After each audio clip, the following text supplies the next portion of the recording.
Good morning all. ഇന്ന് നമുക്ക് കുറച്ച് ചെണ്ടമുറിയും കപ്പയാണ് കേട്ടോ രാവിലത്തെ ബ്രേക്ക്ഫാസ്റ്റ് എന്ന് പറയുന്നത്. വളരെ ടേസ്റ്റി ആയിട്ടുള്ള കുറച്ച് ചെണ്ടമുറിയും കപ്പ സിമ്പിളായിട്ട് ഉണ്ടാക്കിയെടുക്കാം. എങ്ങനെയാണെന്ന് നോക്കാം കേട്ടോ. കപ്പയെന്ന് കേൾക്കുമ്പോൾ തന്നെ ഇഷ്ടപ്പെടുന്നവരായിരിക്കുമല്ലേ നമ്മൾ ഓരോരുത്തരും. കപ്പയുടെ കൂടെ കുറച്ച് കോമ്പിനേഷനുകളൂടെ നമ്മൾ കൂടെ ഇഷ്ടപ്പെടാറുണ്ടല്ലേ.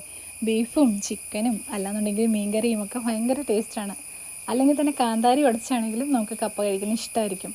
കാന്താരിയും കുറച്ച് ചെറിയ ഉള്ളിയും നന്നായിട്ട് ചതച്ച് കുറച്ച് നല്ല പച്ച വെളിച്ചെണ്ണയും കൂടി ഒഴിച്ച് കഴിക്കുകയാണെങ്കിൽ ഭയങ്കര ടേസ്റ്റാണ്. ആവശ്യത്തിന് ഉപ്പുകൂടി ചേർക്കണം, അപ്പോഴും നല്ല ടേസ്റ്റാണ് അല്ലേ. അങ്ങനെ കുറച്ച് കപ്പ കിട്ടിയപ്പം ഞാൻ എൻ്റെ ചെണ്ടമുറിയനായിട്ട് പുഴുങ്ങാമെന്ന് വിചാരിച്ചു കേട്ടോ. നല്ല ടേസ്റ്റാണ്. നല്ല നൂറുള്ള കപ്പയാണെങ്കിൽ നല്ലതെന്ന് പറയും. അപ്പം കണ്ടത്തിലൊക്കെ നിൽക്കുന്ന കപ്പകളൊക്കെ നല്ല ടേസ്റ്റ് ആയിരിക്കും അല്ലേ. പല സൈസിലുണ്ട് കേട്ടോ. കയ്പുണ്ടെങ്കിലൊന്നും പറയേ വേണ്ട. നേരത്തെ കപ്പയെന്നൊക്കെ പറയുന്നത് വാട്ടിയ കപ്പയായിരുന്നു വീട്ടിൽ കൂടുതലായിട്ടുള്ളത്. ഇപ്പം പച്ചക്കപ്പയാണ് കേട്ടോ കൂടുതലായിട്ട് ഉപയോഗിക്കുന്നത്. കപ്പയുടെയും ചക്കയുടെയും കാച്ചിലിൻ്റെയും ചേമ്പിൻ്റെയും അതുപോലെ തന്നെ ചേനയുടെയൊക്കെ കാലം എന്ന് പറയുന്നത് ഭയങ്കര ഒരു സന്തോഷമാണ്.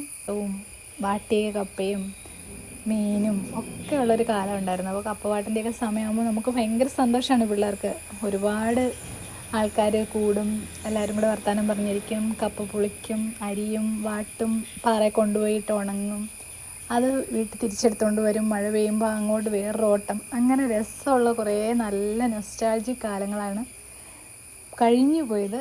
ഇപ്പോഴും നമ്മളുടെ ഏരിയകളിലൊക്കെ അങ്ങനെ ഉണ്ട് കേട്ടോ. കുറച്ചൊക്കെ സ്ഥലങ്ങളിൽ ഇപ്പോഴും ചെയ്യാറുണ്ട്.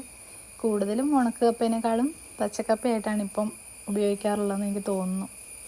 എന്തായാലും നല്ലൊരു എന്താ പറയുക കാലഘട്ടം എന്ന് പറയുന്നത് ഓർക്കുമ്പോൾ തന്നെ ഭയങ്കര സന്തോഷം തരുന്ന കാലമാണ്. എന്തായാലും അങ്ങനെ ചെണ്ടമുറിയും കപ്പയൊക്കെ ഇവിടെ റെഡി ആയിട്ടുണ്ട്.